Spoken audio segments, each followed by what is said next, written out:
But the Bible is very, very realistic. Is that important? It sure is. I've made many mistakes in life because I haven't been realistic. And most of my friends do the same thing. We don't learn about the world till we're past our 20s. Our most healthy years of life are 5 to 15. The most dangerous day in our lives is the first day. After that, death comes most rapidly to those who are 85 and over. But because 5 to 15 are the healthy years of life, we see things through rose-coloured glasses.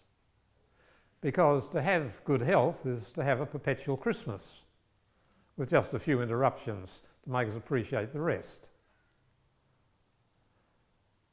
The passage we're going to look at today has a lot to say about our physical well-being as well as our spiritual well-being. And may I remind you that in the chapter of the New Testament, it discusses the ordination of the first disciples. The very first verse entrusted them the duty of caring for the physical well-being of all the people they encountered. So look with me at John 5.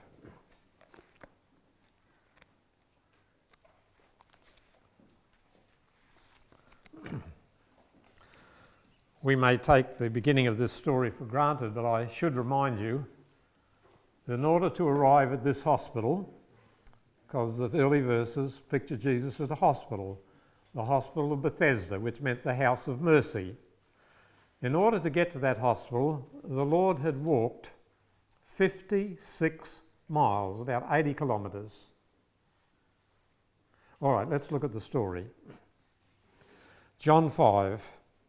Sometime later, Jesus went up to Jerusalem, 80-kilometre walk, for a feast of the Jews. There is in Jerusalem, near the sheep gate, a pool which in Aramaic is called Bethesda, house of mercy, or house of pity, some translate it, which is surrounded by 5 covered colonnades.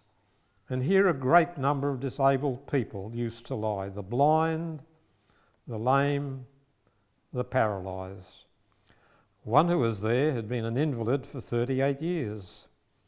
And when Jesus saw him lying there, learned he'd been in this condition for a long time, he asked him, "Do you want to get well?" It's a funny thing. The things we're most familiar with, we despise.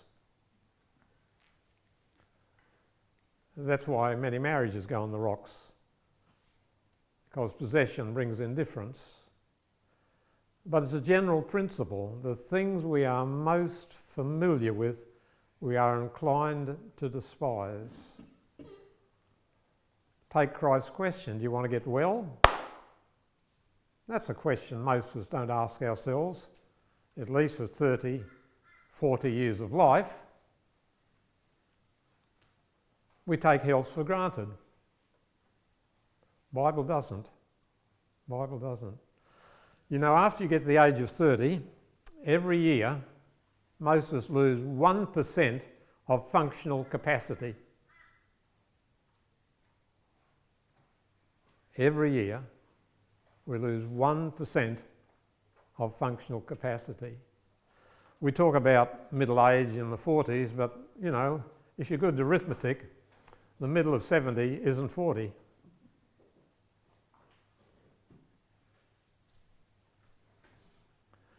In our 40s, our stamina begins to go down. In our 50s, our sight begins to deteriorate. Almost everybody uses some sort of glasses in their 50s.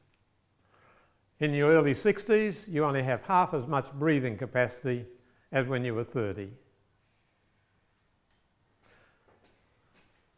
As I have taken the liberty of reminding you more than once, 2 out of every 3 men die years earlier than they should, because of heart disease or cancer, and women soon after. But women are really the stronger sex. That's why they outlive men, usually by about 7 years, but not in primitive societies. where men have to exercise and women exercise and they eat simple foods and there are no supermarkets, those mausoleums of dead foods aren't available. In our Western world, 2 out of every 7 people go to hospital annually.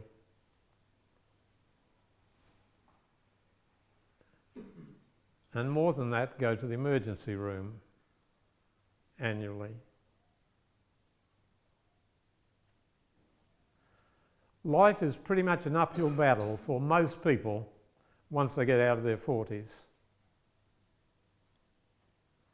And we know why, but we don't care much unless we're past 40. We know that 75% of diseases are diseases of choice.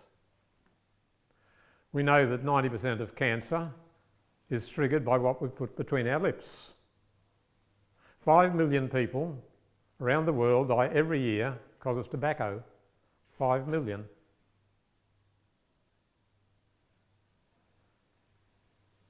But as many die from eating processed and refined foods and a sedentary lifestyle. So here's a story about a hospital, and Jesus is interested in this hospital.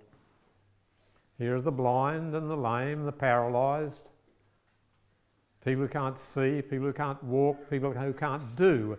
And life is hell when it's like that. But we don't know till we get there, because we despise what we're familiar with. And nature is so long-suffering, it usually takes about 20 to 30 years of bad habits before nature sends in the bills. And then some of us wake up a bit. Jesus is very keen to be of help, but it's the Sabbath day. If he goes around healing everybody, it'll finish his ministry. But he sees one man of supreme need who's been ill for 38 years. Jesus knows exactly how long he's been ill. Now, I grumble within myself if I have a day's indisposition, and I think the universe is out of joint. Here's a man, 38 years. 38 years. You and I are tempted to grumble if we have one bad night. But what if you had 38 years of bad nights? This man's not only sick, he feels very guilty because a life of dissipation had led to his problem. Sins of the flesh charge the flesh with the account, but it takes some years to come home. 1 in every 4 people in the West between 15 years and 54 gets an STD. 1 in every 4 between 15 and 54 gets a sexually transmitted disease. That's a pretty horrid figure. So this man, sick 38 years, and he knows he's to blame. He's friendless, no one will help him. There was a superstition that when the waters were troubled by the wind, maybe it was an angel going down. That verse is not found in any of the recent Bibles. It was a mark in the margin by an imaginative transcriber in the early years, not found in modern Bibles. There wasn't any angel that went down and troubled the waters. This man, anyway, had no one to help him. He's friendless. He's helpless. He can't get in. He's too paralysed. And he's hopeless. And the death of hope leads to the hope for death. But here's Jesus. He says, do you want to be well? Nothing tedious. Doesn't ask him to have faith. Just says, do you want a gift? Health? That's the one thing he did want. Let's read on. Sir, the invalid replied, I have no one to help me into the pool when the water's stirred. When I'm trying to get in, someone else goes down ahead of me. They probably pushed him out of the way. They didn't care about him. Most people don't care. Caring is the sign you've been born again, when it's genuine caring and habitual, not just now and then as something that's pleasant to do. But habitual caring is a sign of having been born again. And most of these people were not born again. So they pushed him. The day on which this took place was a Sabbath. And so the Jews said to the man who'd been healed, "It's the Sabbath. The law forbids you to carry your mat." He replied, "The man who made me well said to me, 'Pick up your mat and walk.'" Wasn't that a good answer? If someone worked a miracle for you and then made a suggestion as to what you would do, you'd take him seriously, wouldn't you? I would. The man who made me well, he told me. You know, the only one who has a real right to command us is our Lord. Other people may counsel us. The only one who has a real right to command us is our Lord. They asked him, "Who is this fellow who told you to pick it up and walk?" The man who was healed had no idea who it was. Jesus had slipped away into the crowd. Later, Jesus found him at the temple and said to him, "See, you're well again. Stop sinning or something worse may happen to you." We must not misunderstand that verse. Everybody gets sick, but it's not always because of something we've done wrong.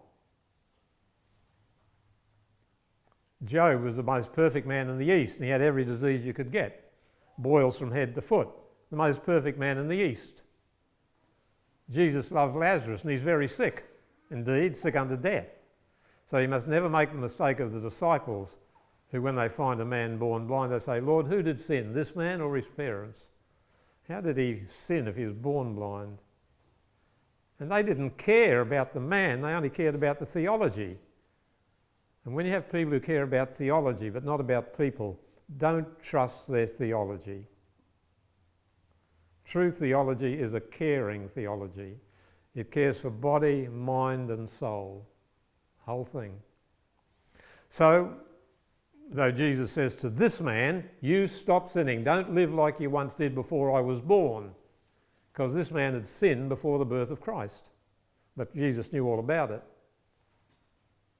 So we must never make the mistake of thinking that every sickness is the person's own fault. We're 1/3 born. We had nothing to do with that. You know, here we are, isolated individuals, but we have ancestors going back by the hundreds. And we're a compendium of all our ancestors. We're like a big bus going down the road, and every now and then a different person puts his head out the window. That's us. We're a busload of ancestors. And every now and then someone in our background prompts us. So we mustn't make the mistake of the disciples. We're 1/3 born. We're 1/3 made. You know, you had very little to do about how your parents brought you up. So we're 1/3 made. 1/3 we make ourselves. Usually, but not always, that's the casting vote. When I look back over my life, my only time in hospital as a patient was when I was 5 with diphtheria. I had insisted on playing with the delightful young lady next door, my age, playing rain, making rain with dust and dirt. Landed me in hospital. The only memory I have of that event at 5, of an indignant nurse just because I'd thrown a banana skin on the floor and she had slid.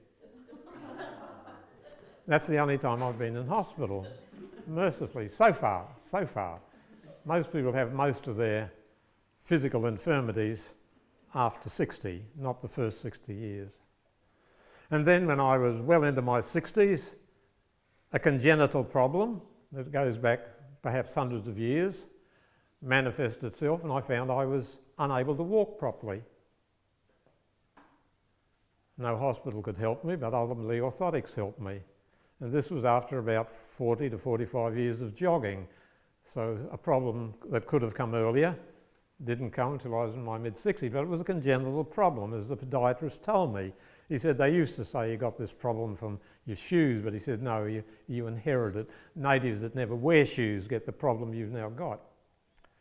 And then a few years later in Russia, I had an accident